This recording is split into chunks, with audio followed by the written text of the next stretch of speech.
I'm actually the only one in the garage right now, so this is why the filming is going to be kind of crappy. But I'm working on the 34, and I will show you what I have done. So basically, we have just kind of started attaching stuff.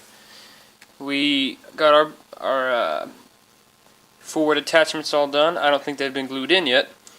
Around here, those were those PVC pieces that I was talking about. Looks like a charm.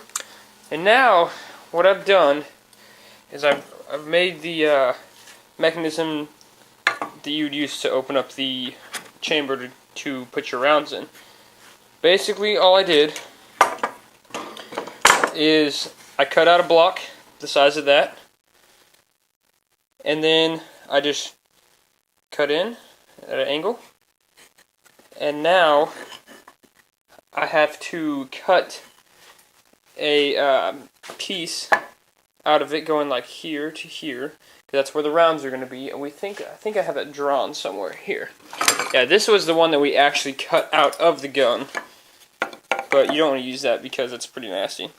I just pretty much have to cut where that line is there, and it will fit on here, just like so, and you will get your action. So yeah, there you go.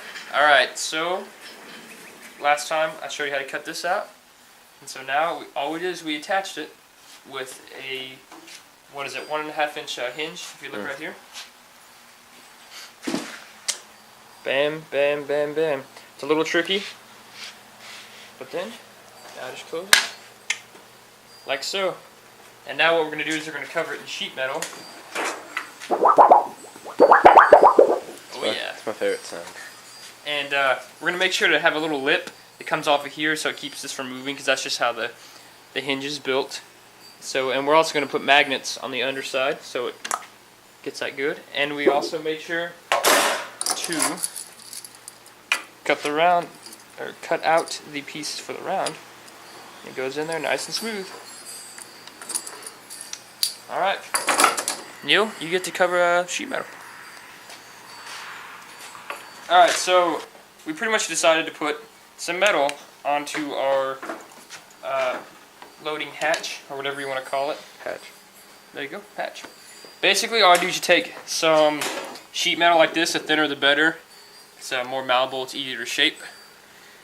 And we just drew out this shape onto there and cut it with a pair of shears. Those guys right there. Thank you, Vanna White. And I'll hold myself back for now. Yeah. And you have to sauce, okay? You have to form it around the piece of wood, and it can take forever, but you got to get it right. And the easiest thing to do is to get the general shape of it, and then mount it down in the bottom, so that way you have something to work around, or else it starts bowing like crazy. Yeah.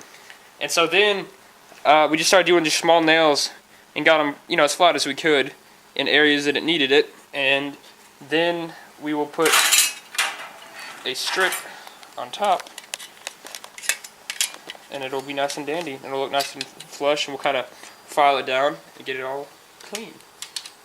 And it's sharp. Yes. Keep that in mind when you're cutting this stuff. Little shards and stuff. Like, I don't know if you can see. There's a piece on this one. Yeah, that tiny little piece. Yeah, that cut his thumb open pretty good. Quit turning it. This. There. No joke, blood was just like going everywhere. Thought he hit a main artery or something. We also added this little doohickey. It's for attaching it to an AA sight, I believe. No, to an AA tripod.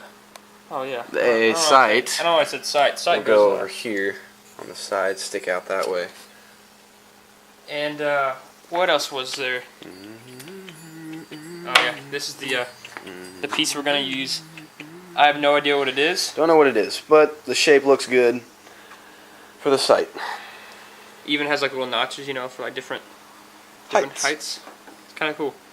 Now what we have to do is just jerry-rig some system to look it up. Oh, and the last piece we're about to do is we took one of, where's a whole one?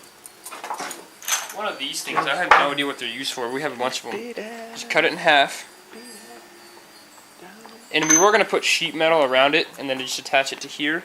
Now, if you want, before you put this sheet metal on, you can slip that in there, attach it with a rivet, and then mold the sheet metal over it, which, would make it look somewhat like that, so it'll look good. But instead, we're going to jerry-rig it. We're just going to take this pop rivet, drill a hole out, and then stick it right there. And whenever it's all painted, it's really not going to be... It'll look pretty cool, actually. It won't look that bad, so... Alright, cool.